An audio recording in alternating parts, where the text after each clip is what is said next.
Welcome to the Villainous podcast, the Halloween edition. What's more frightening than tales from haunted hospitals? It could be your aunt's cooking, that cringe blind date you had last week, or governments trying to privatize your healthcare. Either way, turn your lights down low and get comfortable as we listen to the most chilling episode of the season. I call this episode Tales from the Dark Side of the Hospital Room.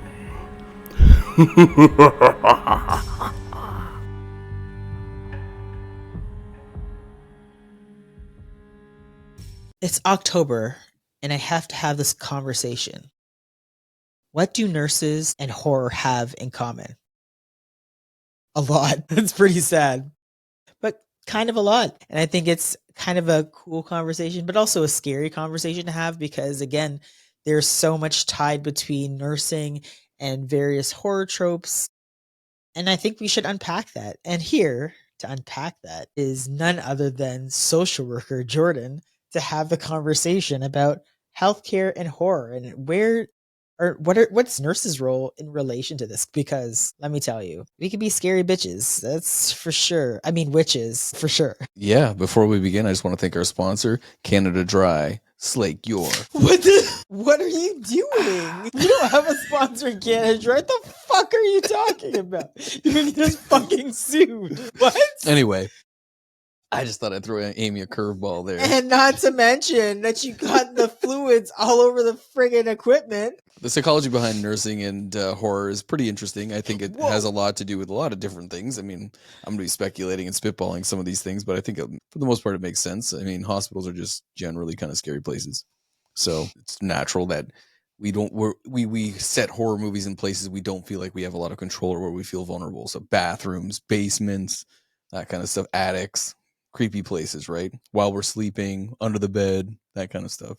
Yeah, no, I agree. When it comes to horror and it comes to nurses, there's a lot of tropes that go along with them. And I think the scary part, I guess, is some of these tropes, there's some reality to it, right? So let's talk about some of the tropes, shall we? One of the first tropes that I see in horror, particularly related to nurses, you could probably put this for any healthcare professional really, is the villainous nurse stereotype. This is the nurse who is sadistic. See, I told you there's some truth to some of this. Oh shit. This is the most famous is, that sadistic or corrupted nurse who's this corrupted authority figure. This archetype capitalized on the deep vulnerability of a patient where the caregiver is in power and the patient dependence is pretty much like absolute, like they have to depend on this caregiver. There is some veracity and some truth to where these tropes come from. Yes, some of it in the horror genre is an overextension, but we see it in real life where some of these things, oh dear.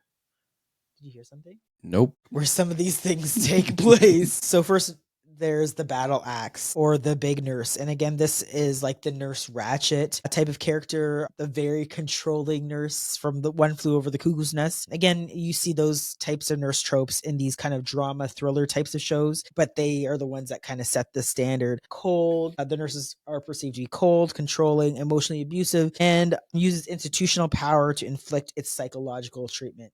And I think it sounds like some nurses I know. I'm just occurring to me now, but it seems like there's like an inversion of kind of stereotypical power dynamics there. I mean, admittedly, a lot of these movies that played with these tropes, particularly the ones in the 70s and 80s, were probably written by white dudes. And one of their like things that they were terrified of was like, how do I make a man who's physically stronger than a woman at the complete control and complete whim of that woman? Put him in a hospital, put him in a bed in misery, right? And break his legs. And now all of a sudden that power dynamic's flipped. And it's the man who's now having to be afraid of the woman. And I think that's just, it's interesting that that's a trope that they play with. I mean, when I think about like just backing up to like Nurse Ratched, and when I think about that particular archetype and that particular character, I mean, she's not overpowering because again, like if you like, she's not physically big, but there are certain aspects to her in which I can see in nurses that I've worked with. And I mean, Really? What I mean is like the very sturdiness, very clinical, and being clinical is not bad, but I think it's just also obviously some of the other emotions. Like she seems like emotionless. She's cold, not just to the patients that she's working with, but with the staff. I've seen it in not so much in like frontline nurses, but definitely in management. My God. But I wonder, You're like, I oh, mean, God. psychologically, I wonder, like, I mean, there's something to be said about for people who have those kind of traits.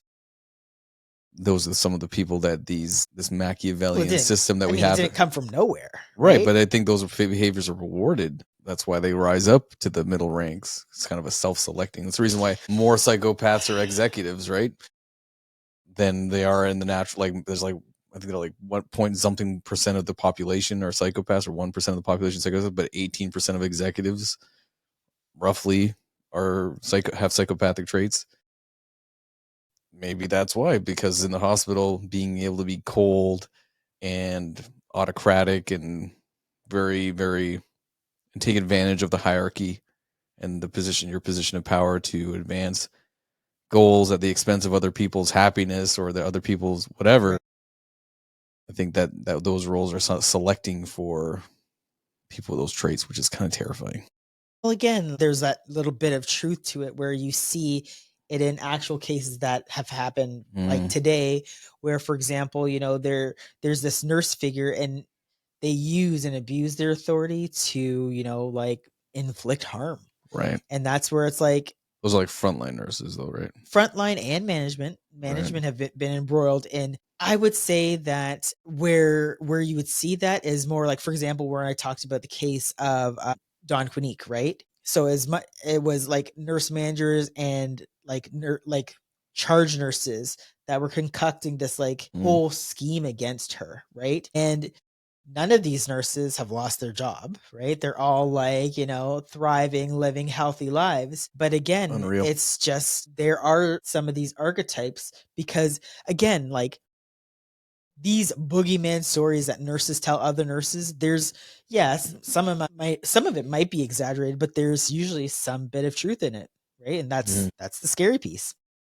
I think the other archetype or villainous nurse stereotype that we see is the killer caretaker. And again, so these are the nurses that are portrayed as villains, sick in bed or home invasion horror, where the person is entrusted with healing instead of plotting murder. And the most famous one that is what you mentioned, Annie Wilkes from Misery, is the most famous example of a former nurse who uses her medical knowledge to torture a patient. And my God, does she ever? I remember when I first saw the movie Misery, I was like, what the fuck? I was just like, because she seemed, again, just the image, right? And I think that's the tricky piece too, where like there's this perception of how nurses are angelic characters. We're super nice. We're caring and kind, and all of those things can be true, and generally are. But there's someone insidious and this could be anybody, especially when we talk about like, serial killers and sociopaths. Like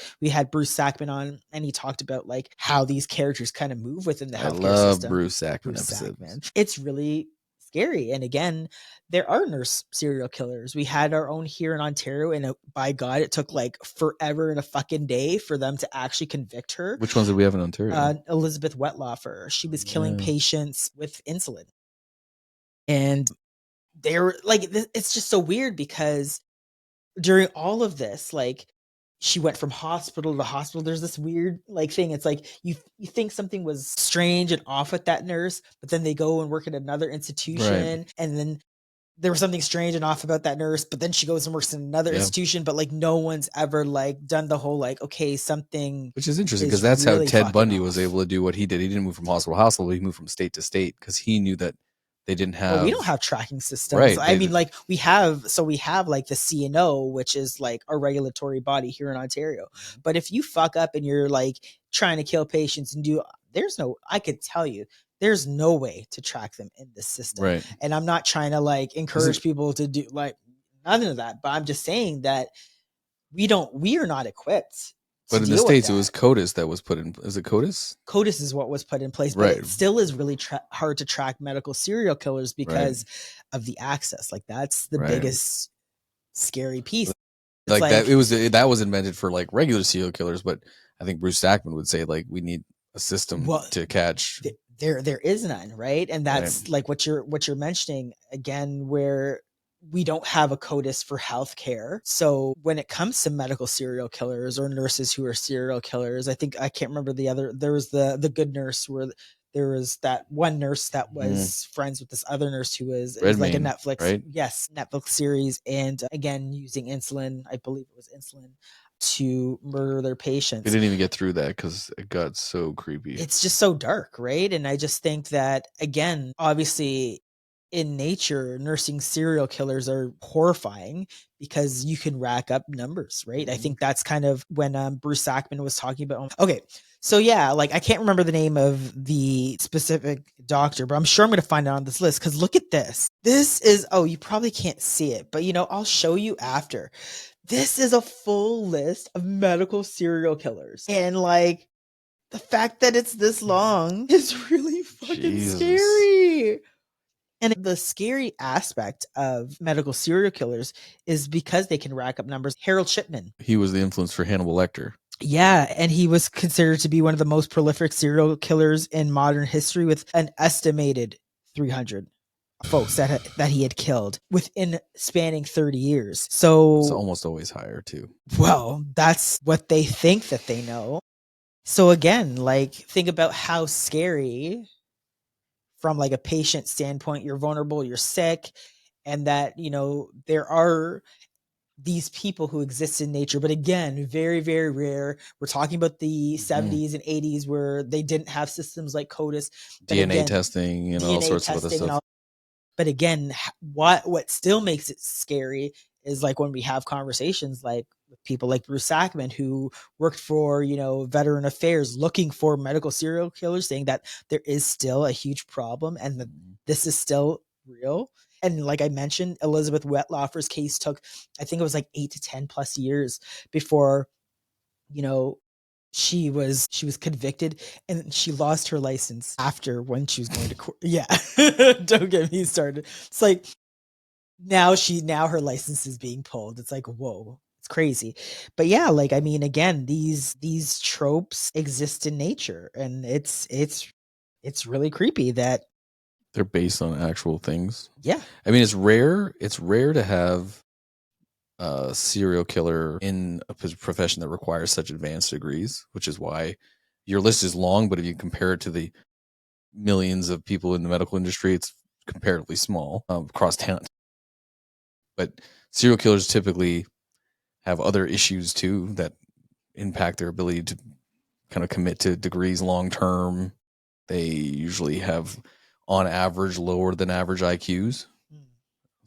Some have higher IQs, but even the ones with low IQs, like the Green River Killer, was able to dupe the cops for decades, which is unbelievable. So just because you have a low IQ doesn't mean that you're not able to like be a prolific serial killer. Yeah, right? That's for sure. Yeah, and I think the last trope here mentions the flawed or corrupt professional. So in modern horror, nurses might be portrayed as drug addicted, engaging in organ trafficking. So for example, 12-hour shift, sick nurses, or becoming serial killers who use their job access to find and dispatch victims. There was an episode of Dexter. It was a nurse who almost killed his dad. Really? I can't remember. That was and then he ended up putting her on, and she was played by Denise Crosby. Oh, it was from Star Trek. All things are Star Trek. Oh my God. I just think that when we see nurses in horror, there's that element of truth. I think in nature, it's few and far between. But impact. The impact is huge because of the axis, because we're the most trusted profession. Right. That we are working with people who are sick for the most part.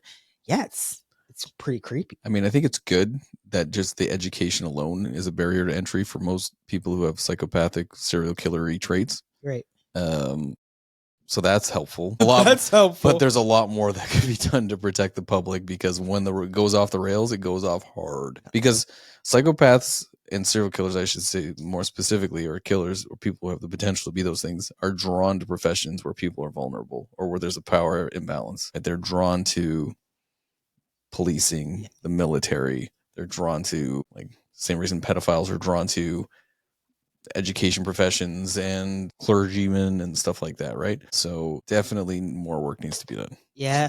You Super. know, it's just random. As you were talking, I remembered the name of the physician who was a medical serial killer, and his name was Michael Swango. Yeah. And the reason why, also when I was mentioning access, Was he a doctor? he was a doctor. Yeah. And he was like, I think he dropped out of med school. I'd have to look at the details again, but there was some shady shit there anyways. But I think that, yeah, just the whole fact of the matter is when he was feeling like he was going to be caught in the US, he fled to Africa to where he was, I remember to where he started racking up the numbers out in Africa Right. to do his evil biddings. And I think that is another really like that is an avenue we haven't even explored, because again, we have more technology and sciences here to try to detect, but some of these folks, they go to Africa and India and various different places where the detection isn't as great, and they do their evil deeds there. And I think it's, don't get mad because it's probably the truth, a lot of researchers go there to be like, hey, I'm going to try this experimental drug, I'm going to try this, I'm going to do that, and they rack up numbers out there, and they're just like, it didn't work that well, or yes, it's working, we've lost a couple, we'll bring this back to America. A lot easier to hide things. Yeah, it's fucked up. So that's the aspect and the element of where, like, I'd say there's like that, those villainous stereotypes. But what about when it moves away from the person and now it moves towards like buildings? So again, healthcare and hospitals also have a whole history behind when it comes to horror. Horror movies really love using hospitals, and they really love using asylums. Asylums, or formerly known as insane asylums, were ubiquitous pre-1950. It's where obviously most people know what an insane asylum was. They institutionalized people with a variety of psychiatric conditions there. And they were horrible places by and large. And it was more custodial than it was rehabilitative or therapeutic. So it was about keeping those folks away from non-quote-unquote insane folks. But I guess the quote-unquote normal people, there's going to be a lot of quote-unquotes, I guess, as we have this conversation, felt safe from all of these other people who are dealing with a variety of psychiatric illnesses and stuff like that.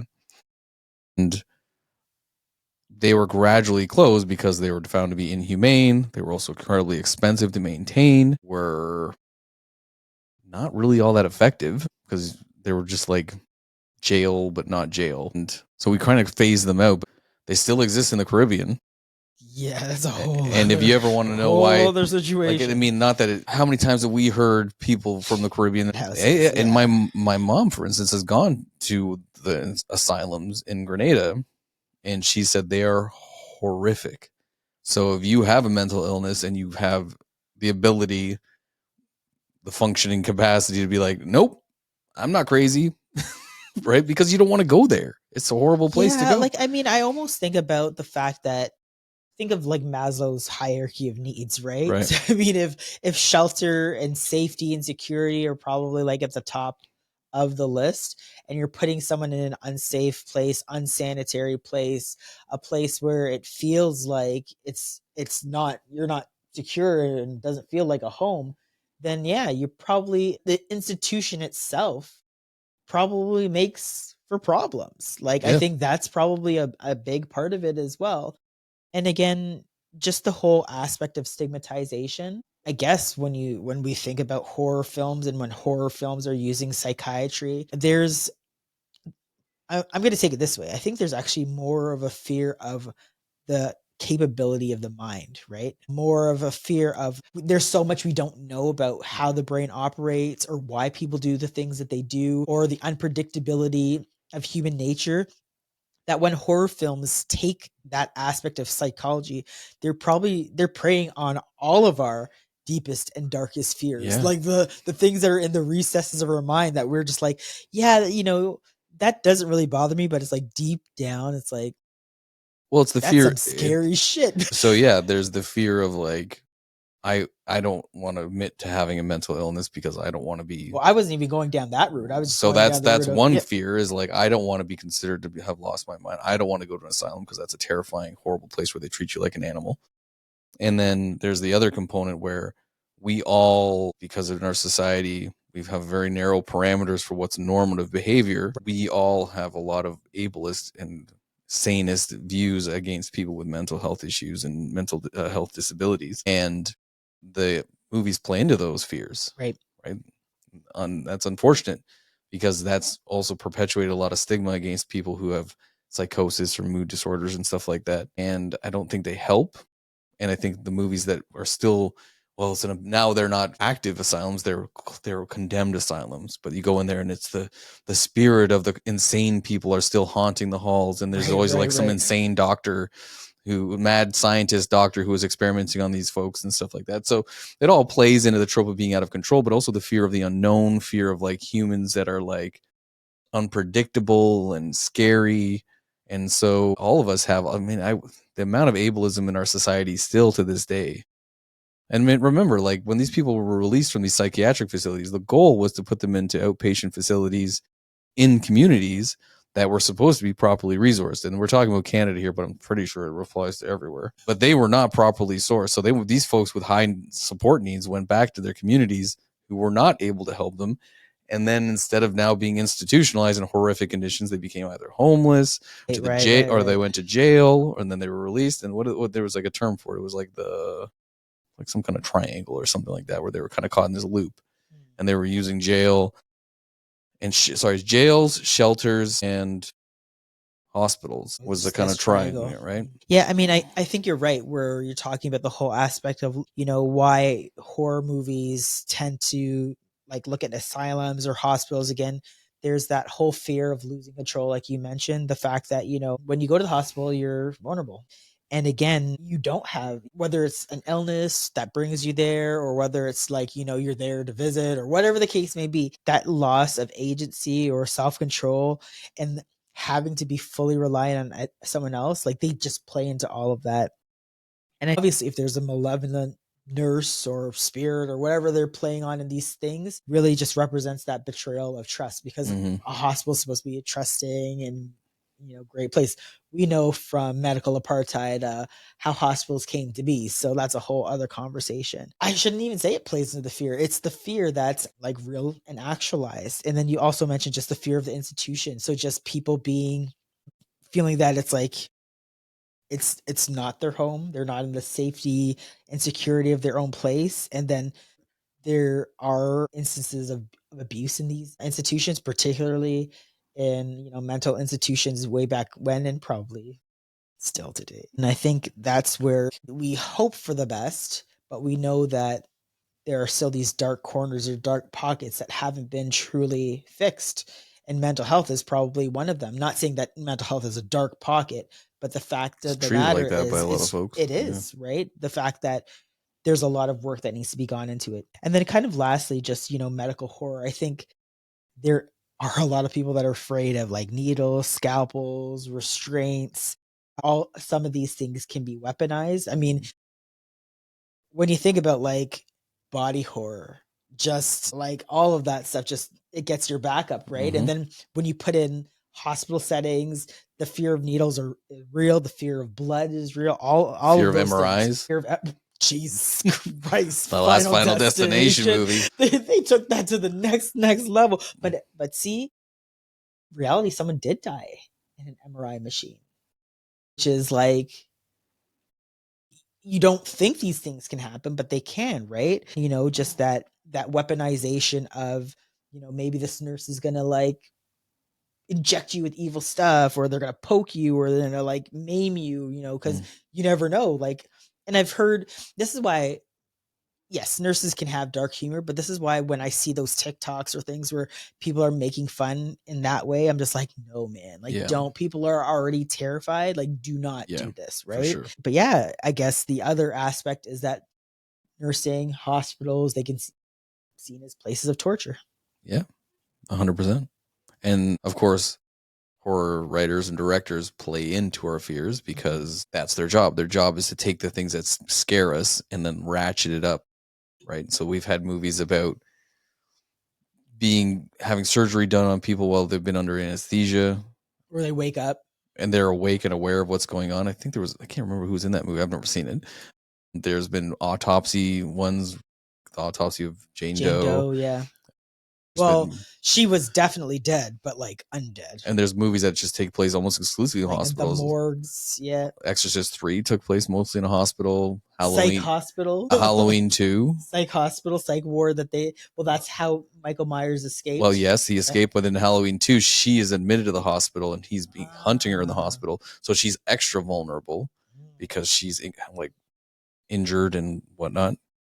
So there's lots of horror movies that end up having a scene in a hospital or there's also like Gothica. So the kind of a sane person in an insane asylum. And once you're in the asylum, no matter how much you claim your sanity, the doctors and nurses will always find a way to consider you insane. And that was based on a research paper that was done years and years ago that actually found that, which is even more terrifying. And then One Flew Over the Cuckoo's Nest with Jack Nicholson's character, where he seemed relatively sane.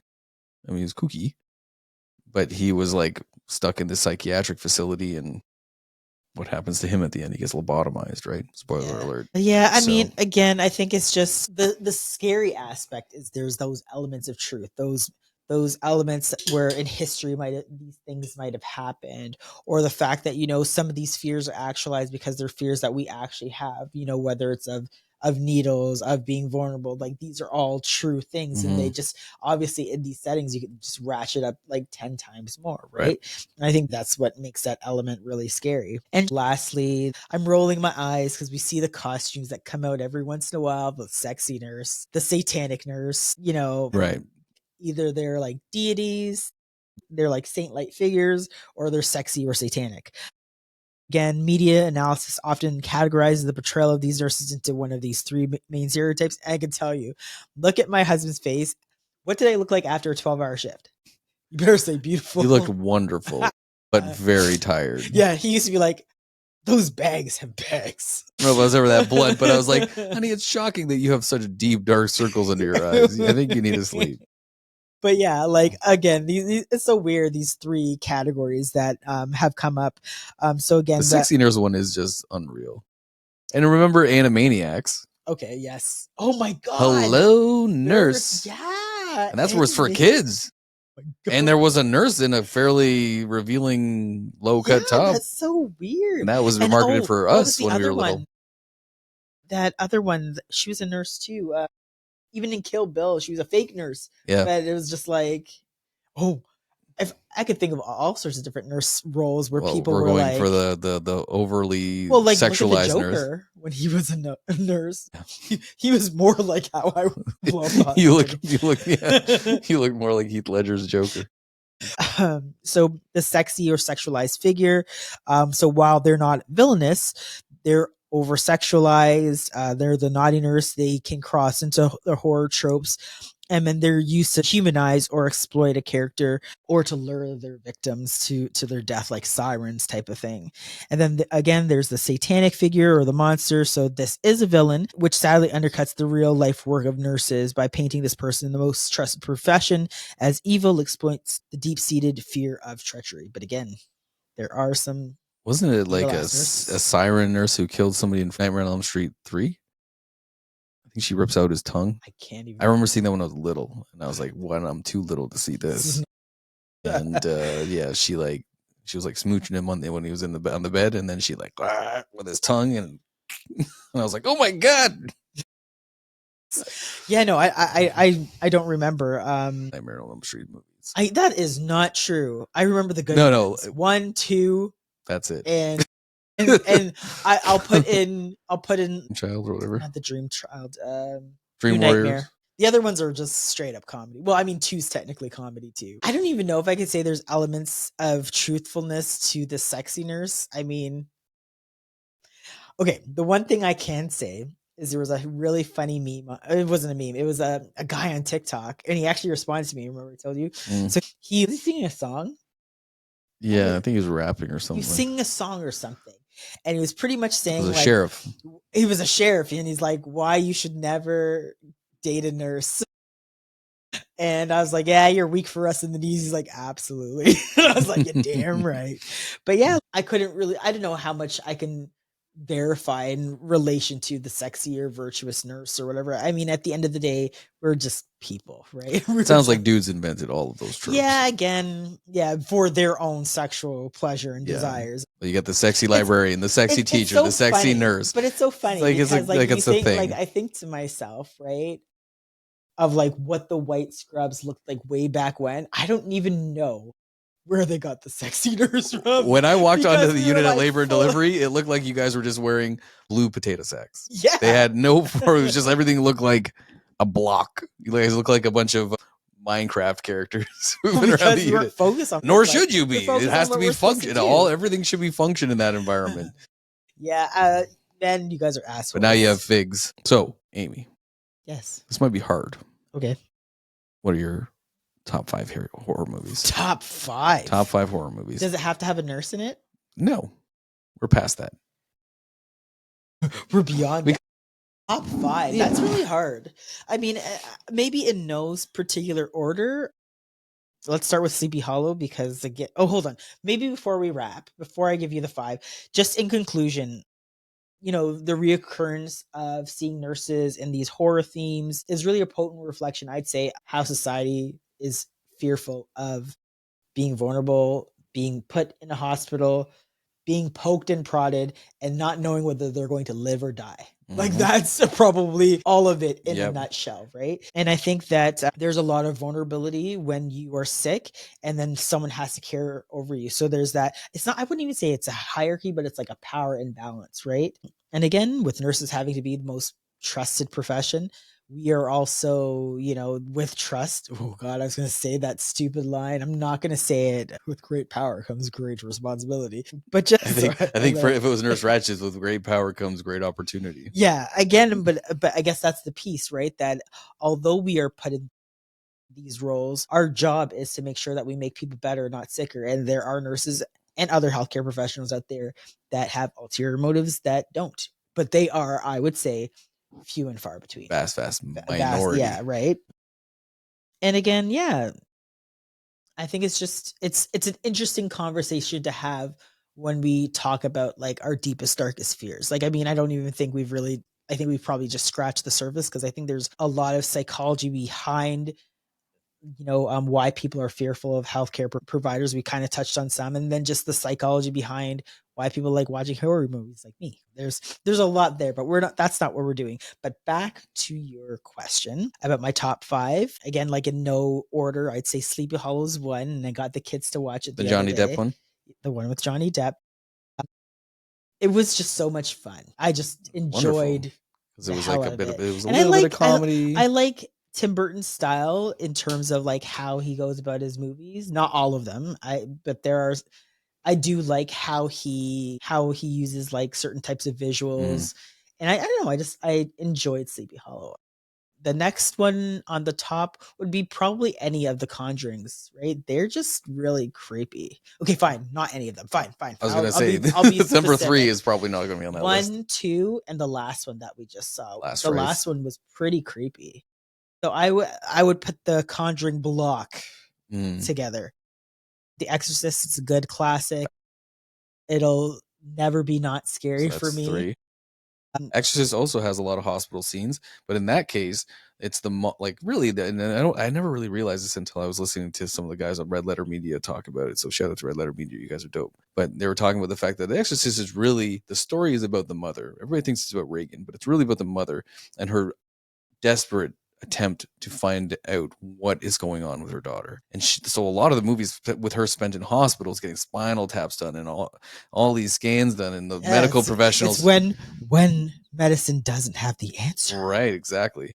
So, and it's like that sense of powerlessness as you realize that the thing, like, even if it was something medical, could have been horrible. The thing that's wrong with her is supernatural, right? Yeah. And so the whole movie, a lot of the movie is her going through the medical system and eliminating all of the possible explanations until the only explanation left is she's possessed by a demon. Yeah. It's like, you need a priest, a young one and an old one. You have to have the set. You've got to have the set. So that's 3. Another one that I really, really enjoy is the second one. The second one. Okay. That one's I really enjoy that. Mhm. It's like action, horror, sci-fi, like a classic James Cameron genre bender. Yeah, like I think I'm not a big sci-fi person, but Aliens does it for me. Like that chest busting do you like little scene, sci-fi? that chest busting scene, I will never get that out of my mind. And I mean, okay, now I can't do 5. I have to do more. I have to do 6. We have to do 6. All right. The Thing is up there because that movie is So good. scary. So it's just good. everything that happens with that movie. I'm just like, I remember when I watched that movie, also probably way too young. I hated it because it was like, oh, so it wasn't a happy ending, like, and I was grossed out. I felt like I needed a shower afterward, and then I got older, and I was like, the fact that it made me feel like that is exactly why it's amazing. It's an amazing horror movie. Yeah. And then lastly, I would have to say, do you know where I'm going? It's another one with body horror. Drag Me to Hell? Evil Dead. Which one? So the original. The one, his fan film? His student Campbell, film? Yeah, Bruce Campbell's original. And then the new franchise. I'm sorry. I'm just like. So the remake by Fede Alvarez, and then the next one. Yeah, so Evil Dead Rise and The Evil Dead. Those remake, I'm just like. Yeah. And then the Evil Dead was about mental health as well. Yeah, it was addiction. It was about addiction, yes. See. Honorable mentions, because now I'm like, oh, yeah, I didn't mention this movie. They're never gonna listen to me ever again or like me if I try to like their movies. And these ones are a little bit different. These are definitely psychological horrors, and they, of course, bring in the occult. Honorable mentions would be, oh my gosh, The Babadook. Again, health. By the way, horror also used as a vector by which we talk about mental health. The Others with Nicole Kidman is about... That's true. Hereditary. And Midsummer got me. I'm sorry. A24 just be knocking this shit out of the park. I was just like, okay. So Midsummer and Ari Hereditary. Aster, isn't it? Both of those two? That guy's got issues.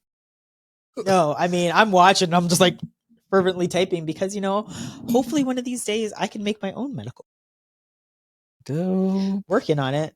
I'm working on it. I hated Midsummer and Hereditary the first time I saw them, but They're really good movies. Again, I'm a sucker for a happy ending, folks. So let's just be clear that not all a lot of horror movies don't have happy endings. So I struggle with that with the genre. But then I rewatched it, knowing now what to expect. See, even Smile. Now that I mention it, yeah. Smile is mental health too. It's about trauma. Crap.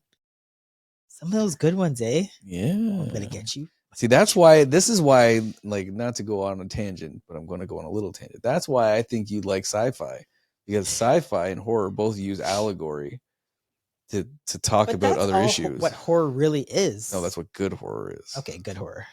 Right, like Evil Dead's up there. Like the thing was an allegory for the AIDS epidemic and people being super paranoid about that kind of stuff, right?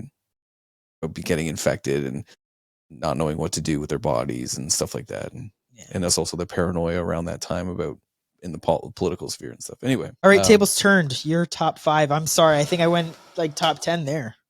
That's all good. It's your genre. Aliens. Okay. Alien. It was a good one. I love the aesthetic of Alien. Yeah, the retro aesthetic. I love it.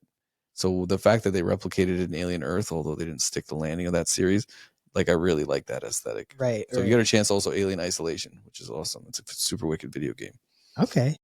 Is that so? Are you just saying kind of like the Alien, almost like the Alien franchise, but not?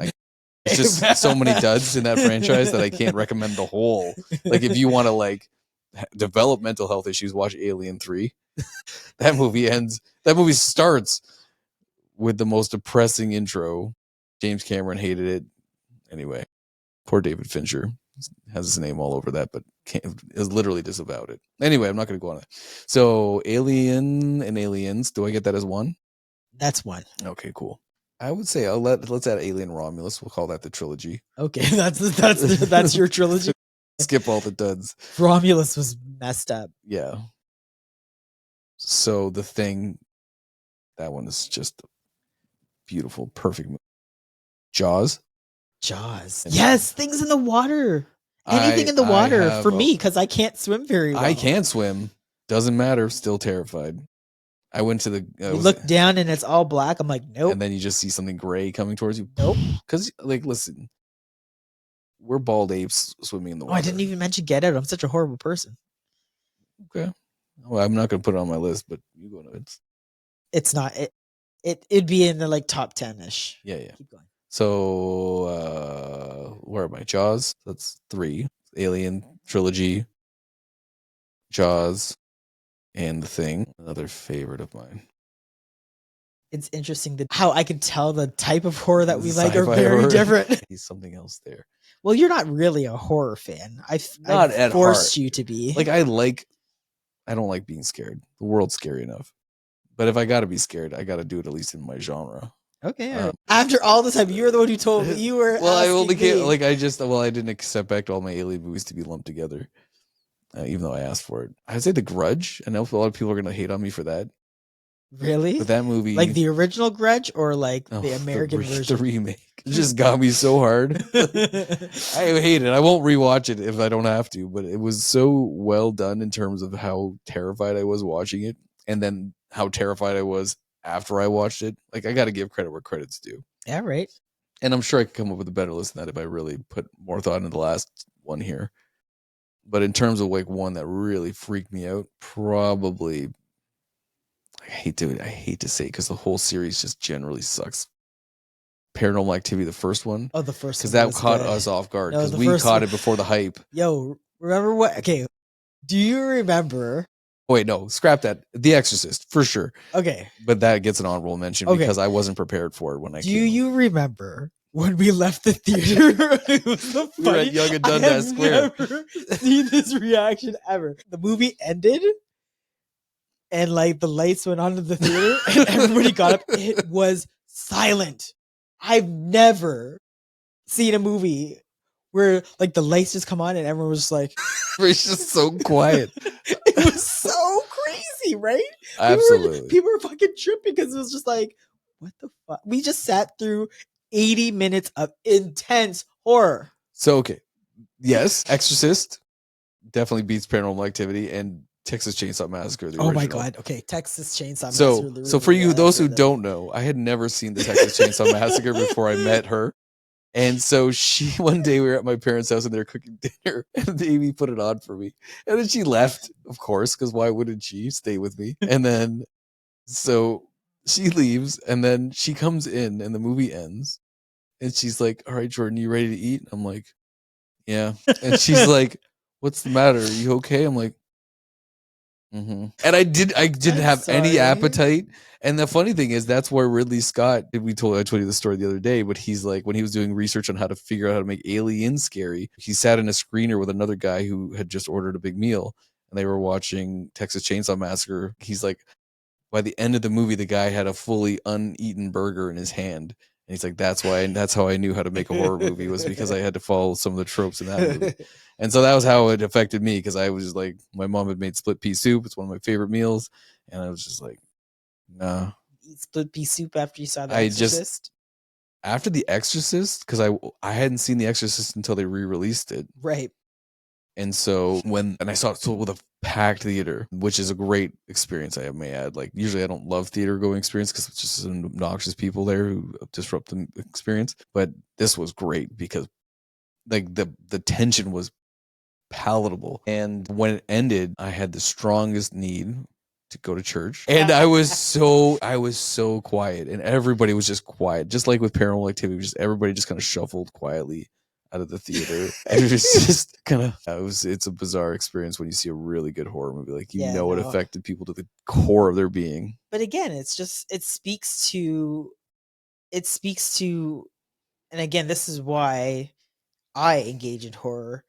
And I think, other people out there do, because it speaks to the fact that there are these things in the back of our minds that play out. And horror, the genre horror and watching horror, is kind of a safe way to examine that, to be like, I wouldn't do that. I wouldn't do that. I wouldn't do that. Here's a better way, or whatever, to say, like, this is how I might deal or manage with this type of stress or whatever. And then, at the end of the day, walk away and be like, thank God that shit ain't real. It's like, don't worry about, that problem over there. We got this alien coming out of the mist. But yeah, like, oh, The Mist is definitely an honor. I literally put that in. Oh, I see. I got you. Because that ending. bleak.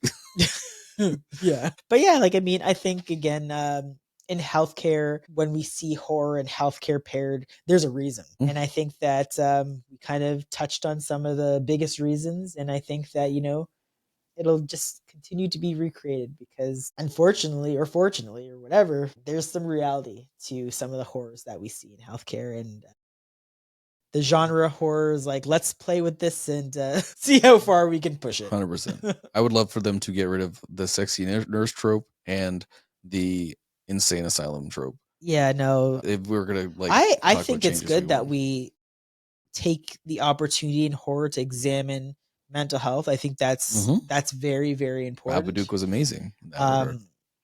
But the whole mental health asylum, psychotic, it's just, we got to retire it because that only perpetuates more stigma as 100%. opposed to, having a conversation about mental health. Because mental health shouldn't be scary in that sense. It should be more about opening a conversation and saying, or if it is scary, then let's talk about what makes it.